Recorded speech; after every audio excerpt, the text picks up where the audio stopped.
एक बड़े जहाज़ का इंजन फेल हो गया।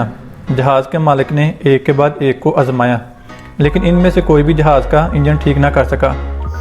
तब उन्होंने एक बड़े आदमी को बुलाया जो काफ़ी अरसे से जहाज़ ठीक कर रहा था। वो अपने साथ औजारों का एक बहुत बड़ा बैग साथ लाया और इसने इंजन का मुआयना शुरू कर दिया, ऊपर से लेकर नीचे तक। जहाज़ के दो मालिक भी वहाँ पर मौजूद थे, जो इस शख्स को देख रहे थे और उम्मीद कर रहे थे लगता है कि ये बूढ़ा आदमी जहाज़ को ठीक कर लेगा।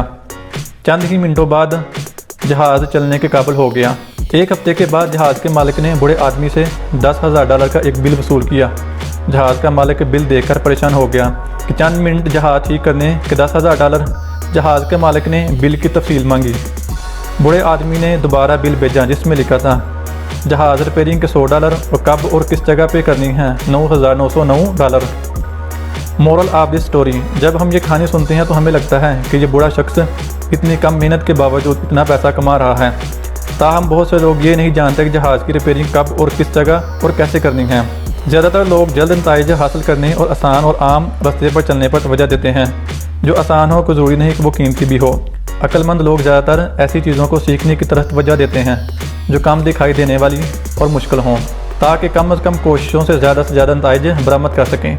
इन महारतों को सीखने में उन्हें ज़्यादा वक्त तो लग सकता है, लेकिन जब वो इन सलाहियतों को हासिल कर लेते हैं तो कम मेहनत से ज़्यादा नताइज हासिल कर लेते हैं। मैं अपनी पूरी कहानी इब्राहिम के इस जुमले पर ख़त्म करता हूँ कि अगर आप मुझे एक दरख्त काटने के लिए 6 घंटे दें तो मैं पहले 4 घंटे कुल्हाड़ी को तेज़ करूँगा। अगर आप काम यानी दरख्त काटने की बजाय कुल्हाड़ी को तेज़ यानी अपनी महारतों को फ़रोग़ देने में ज़्यादा से ज़्यादा वक्त सर्फ करते हैं तो आप भी बहुत ज़्यादा कोशिश किए बगैर आसानी से कामयाबी हासिल कर सकते हैं। यह तो थी आज की वीडियो।